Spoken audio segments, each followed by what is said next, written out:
Hello friends, Radhe Krishna सभी को।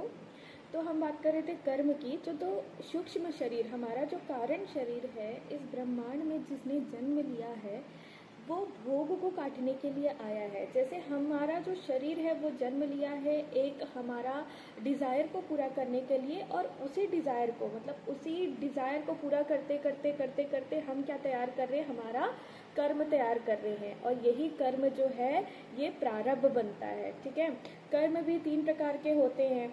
जैसे जो भी हमारा प्रारब्ध है, वो जैसे जो दुख हम काट रहे हैं ना, जो दुख हम काट रहे हैं, तो हमारा प्रारब्ध क्या है, ख़त्म होते जा रहा है, ख़त्म होते जा रहा है। और जो इस जन्म में बुरे काम कर रहे हैं, बुरे आचरण कर रहे हैं, हम बोलते हैं ना कि हम इतने अच्छे कर्म करते हैं फिर भी हमारा किस्मत कितना ख़राब है, हमारे साथ कुछ अच्छा नहीं होता है। तो वो इसलिए क्योंकि हमने पुराने जन्म में खराब काम करा है, जिसका प्रारब्ध हमें भोगना पड़ रहा है। और जितना ज़्यादा दुख आपको जितनी जल्दी मिल जाएगा, उतना जल्दी जल्दी आपका प्रारब्ध जो है वो समाप्त हो जाएगा। उसके बाद आप जो इस जन्म में जो कार्य करोगे वो आपका आगामी आने वाला जन्म में वो एक अच्छा काम करेंगे तो आपको अच्छा फल मिलेगा, बुरा काम करेंगे तो बुरा फल मिलेगा। जैसे प्रारब्ध जो है ना वो 3 तरीके से काटा जा सकता है। तीन ही लोग उसको बचा सकते हैं। अगर हमारा जो ज़िंदगी बहुत ख़राब है, हमारा प्रारब्ध बहुत ख़राब है, हमारा जो है हमें दुख ही मिल रहा है, हमें स्ट्रगल ही मिल रहा है, एक होती है भगवत कृपा, एक होती है गुरु कृपा, और एक होती है साधना। भगवत कृपा की बात करेंगे तो भगवत कृपा में एक बार क्या हुआ था, प्रेमानंद जी को जब बहुत ज़्यादा तबीयत खराब हो गई थी, उनकी पूरी किडनी खराब हो गई थी, तो उन्हें वो जो आश्रम में रहते थे उस आश्रम से उन्हें निकाल दिया गया था, काशी से, क्योंकि उनके पास पैसे नहीं थे कि वो इनका इलाज कर सके। इस कारण वो आए थे वृंदावन। अब वो वृंदावन आए ना, तो वहाँ उन्होंने देखा कि काशी में तो मैं इतने साल से रहता था, तो मेरा कोई उपाय उपचार हो सकता है, यहाँ वृंदावन में मैं कैसे रहूँगा, यहाँ तो मुझे कोई भी नहीं जानता। तभी वो वापस जाने का सोचे।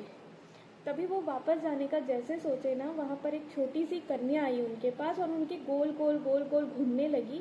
घूमते घूमते ये कहने लगी कि बाबा आप जा रहे हो, बाबा आप जा रहे हो, बाबा आप जा रहे हो।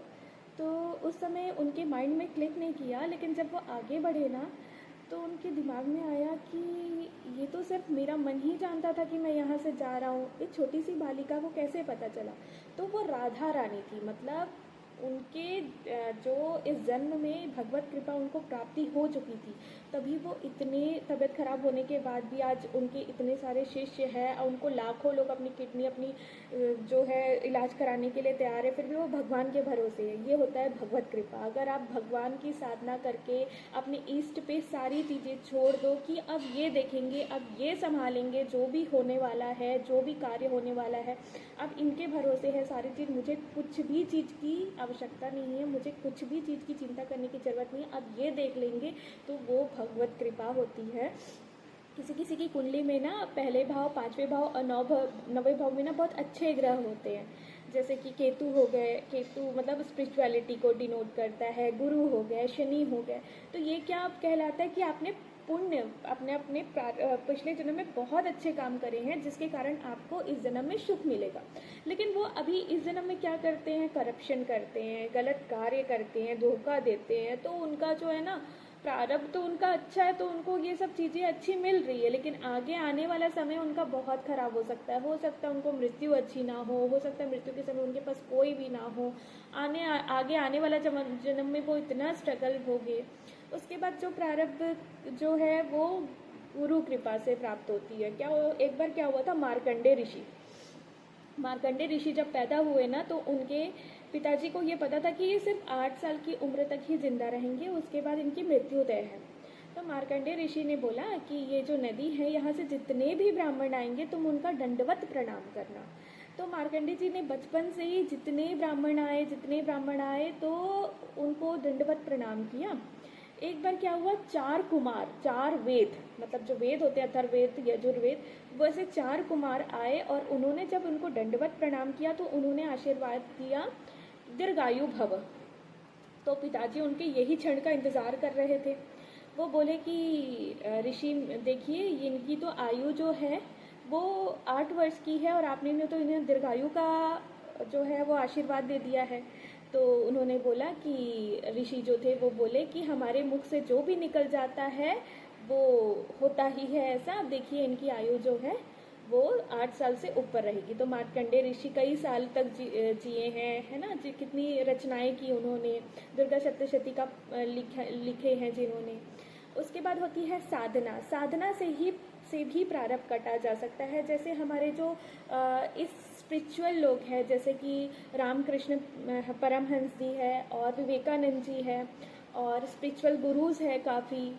तो ये लोग क्या है, ये लोग साधना के बल में, मतलब एकांत हो गए, प्रारब्ध को भोगने के लिए ये एकांतवास में चले गए, साधना में चले गए। इतने साधना में कि इनको ज़िंदगी में क्या चल रही है, लाइफ में क्या चल रहा है या फिर इस संसार में क्या चल रहा है उनसे कोई मतलब नहीं है। ये बोलते हैं कि हमें ये बियॉन्ड द स्पिरिचुअलिटी चले गए हैं, ये बियॉन्ड द ज्योतिष। मतलब अगर आप ज्योतिष में जाओगे तो उतना फंसते जाओगे। ये लोग ज्योतिष को क्यों नहीं मानते, क्योंकि ये चाहते हैं कि आप बियॉन्ड द ज्योतिष जाओ, बियॉन्ड स्पिरिचुअलिटी जाओ। मतलब अपने आप को पूरी साधना में इस प्रकार कर दो कि आपको संसार के मोह माया का, भोग विलास का किसी की आवश्यकता ना पड़े। आप उच्च कोटि में चले जाओ, हायर लोकास में चले जाओ। तो ये जो है प्रारब्ध जो है 3 तरीके से काटे जा सकते हैं। अदरवाइज जो लिखा है दृढ़ प्रारब्ध उसमें तो होगा ही, जिसमें दृढ़ प्रारब्ध में आता है कि आप किस घर में जन्म लेंगे, आपके स्पाउसेस कितने होंगे, स्पाउस कौन होगा और आपके चिल्ड्रन कितने होंगे, फेम कहाँ से मिलेगा। देखिए जैसे फेम का है वो भी प्रारब्ध है। जैसे अभी कुंभ में आप लोगों ने देखा कि कितने अचानक से बैठे बैठे उन लोगों ने सोचा भी नहीं होगा कि वो इतने फेमस हो जाएंगे, फिर वो फेमस हो जाते हैं। फेम कहाँ से आएगा, वो भी प्रारब्ध है। स्किल, आपके पास क्या स्किल होगी वो भी प्रारब्ध ही है। आप अचानक से स्किल डेवलप नहीं कर सकते हो, ठीक है। जो लिखा होगा धीरे धीरे एज के साथ, समय के साथ वो चीज़ें आएंगी, लेकिन आएंगी। पैसा कितना कमाना है, ठीक है। आप किसी को ब्रेन को चेंज नहीं कर सकते हो, जितना उसके दिमाग में ब्रेन उसको कैप्चर करेगी उतना ही वो कैप्चर कर सकता है। आप उसको ज़बरदस्ती मैथमेटिक्स सिखाओगे तो उसको मैथमेटिक्स नहीं आएगा। तो कितना स्किल जो है, कितना पैसे कमाना है, ये सब जो है ये दृढ़ प्रारब्ध के अंदर आते हैं। दृढ़ प्रारब्ध होता है जिसमें हम चीज़ें बदल सकते हैं, डे टू डे एक्टिविटी करके बदल सकते हैं कुछ चीज़ें। इसके बारे में हम आगे आने वाले विषय में चर्चाएं करेंगे। अगर आपको मेरा वीडियो पसंद आता है लाइक शेयर सब्सक्राइब कीजिए। जय श्री राम।